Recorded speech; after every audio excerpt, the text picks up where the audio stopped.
Next chapter direct and inverse proportion. Direct proportion क्या होता है? इसमें दो क्वांटिटीज होते हैं।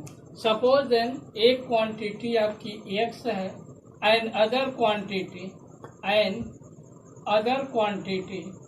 आपकी y है। अदर क्वांटिटी आपकी क्या है? y है। ठीक, तो यदि फर्स्ट क्वांटिटी आपकी इंक्रीज करती है या डिक्रीज करती है as well as other quantity and other quantity y भी सेम सच डेट इंक्रीज और डिक्रीज करेगी। क्लियर? जो यदि यह x इंक्रीज करती है तो y भी इंक्रीज करेगी, इसका मतलब, और यदि x डिक्रीज करती है तो y भी डिक्रीज करेगी। क्लियर? तो इसी को हम कहते हैं डायरेक्ट प्रोपोर्शनल। यदि x आपकी इंक्रीज करेगी तो y भी आपकी इंक्रीज करेगी। यदि x आपकी डिक्रीज करेगी तो y भी डिक्रीज करेगी। मतलब इसमें दो क्वांटिटी रहेंगे और दोनों क्वांटिटी का हम यहाँ कंपैरिजन करके निकालते हैं। तो दोनों क्वांटिटी में क्या होगा? यदि पहला इंक्रीज करेगी तो दूसरा भी इंक्रीज करेगी। यदि पहला क्या करेगी? डिक्रीज करेगी तो दूसरा भी डिक्रीज करेगी। इसी को हम कहते हैं डायरेक्ट प्रोपोर्शन। और यह डायरेक्ट प्रोपोर्शन जो होता है इसी को हम बोलते हैं x by Y is equal constant. Okay. अब इसके बाद इनवर्स जो होता है यह इनवर्स प्रोपोर्शन जो होता है यह इससे थोड़ा सा अलग होता है। यदि x इंक्रीज करती है, पहली क्वांटिटी यदि x हम मान लिए, यदि यह इंक्रीज करती है तो y क्या होगी? उतने ही डिक्रीज करेगी। मतलब यदि x के कांस्टेंट के k बराबर यदि इंक्रीज करती है तो y जो होगा 1/k हो जाएगा। इस तरह से समझिए, मतलब यह उतने ही डिक्रीज कर गई। जितना ये इंक्रीज करेगी उतना ये डिक्रीज करेगी। तो इसकी जब हम ये निकालते हैं तो यह क्या हो जाता है? x, अब इसका फार्मूला जब हम निकालते हैं तो इसका क्या हो जाता है? x by Y is equal, इसका कांस्टेंट है तो यह क्या हो जाता है कि x y इज इक्वल, मतलब x जो होगा 1/y हो गया। तो अब यहाँ पर जब इसको हम निकालते हैं तो यह x y is equal, constant value कोई भी ले लेते हैं, यदि k ले लेते हैं तो यह क्या होगा? यह हमेशा k के इक्वल होगा। इसे हम कहते हैं इनवर्स प्रोपोर्शनल। तो पहले ये जान लीजिए कि डायरेक्ट क्या है और इनवर्स क्या है। अब ये तो क्लियर हो गया होगा कि डायरेक्ट क्या है और इनवर्स क्या है। अब इसके बाद आता है प्रोपोर्शनल। प्रोपोर्शनल में क्या होता है? प्रोपोर्शनल में यह होता है, प्रोपोर्शनल जो हम सॉल्व करते हैं तो यह क्वेश्चन से और क्लियर आपको होगा। इसमें क्या होते हैं? प्रोपोर्शनल अक्सर हम या क्रॉस मल्टीप्लिकेशन से सॉल्व करते हैं या यूनिटरी मेथड से, जो क्लास 5 में आप पढ़े होंगे।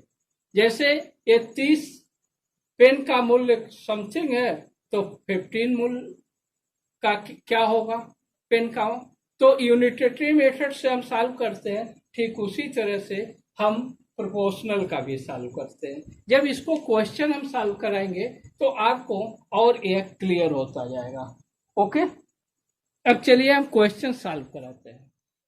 9.1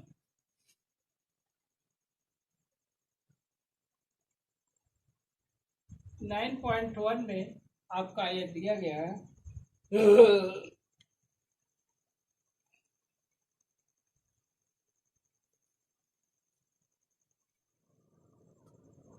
9.1।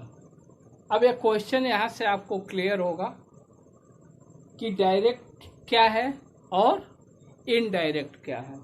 जैसे दिया गया क्वेश्चन में, which of the following are direct variation and inverse variation in number of article X and their cost Y. अब नंबर ऑफ आर्टिकल एक्स दिया गया है, नंबर ऑफ आर्टिकल्स मतलब किसी भी सामान की संख्या और इसके एंड देयर कास्ट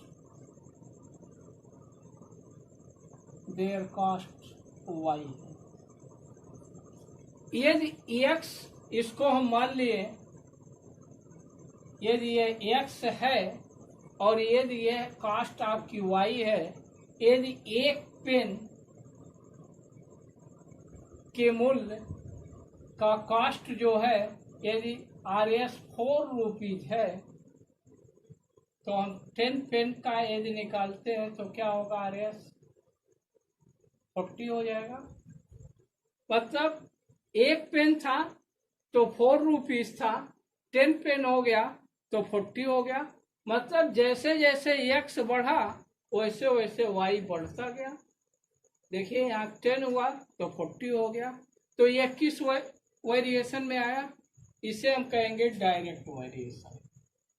इसे क्या कहेंगे? Direct variation. हो गया। कह रहे हैं distance X and time Y, speed is uniform. अब देखिए कह रहे हैं डिस्टेंस एक्स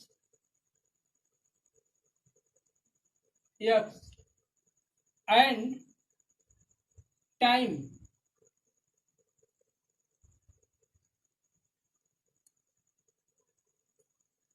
वाई।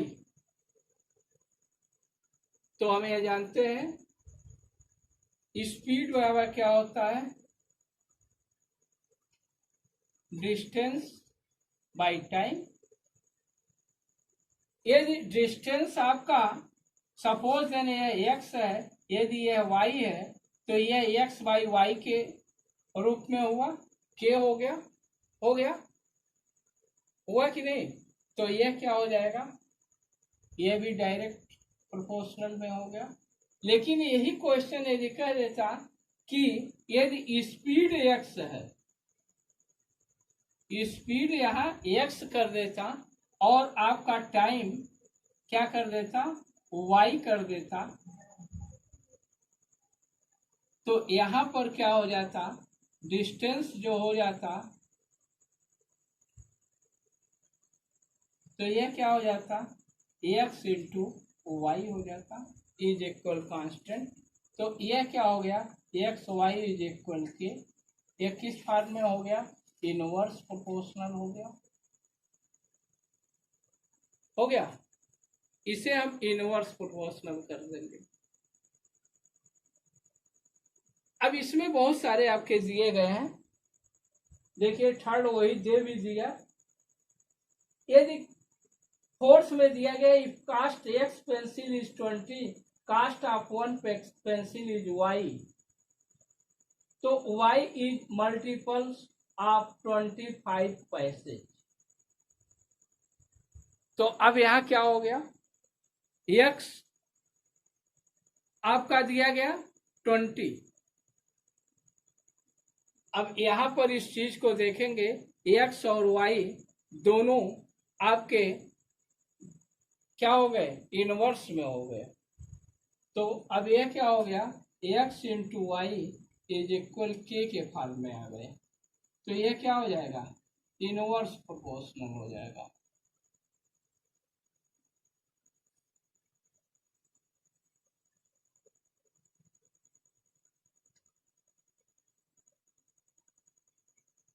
ऐसे ही number of ball and weight of ball दिया गया है। तो नंबर ऑफ बाल की वेट जो होगी, जैसे जैसे बाल छोटा होगा वेट उसकी कम होगी, जैसे जैसे बाल बड़ा होगा उसकी वेट क्या होगी, अधिक होगी। तो यह क्या हो जाएगा, एक्स बाई वाई हो गया। X by Y is equal constant हो गया, तो ये डायरेक्ट प्रोपोर्शन में आ गया।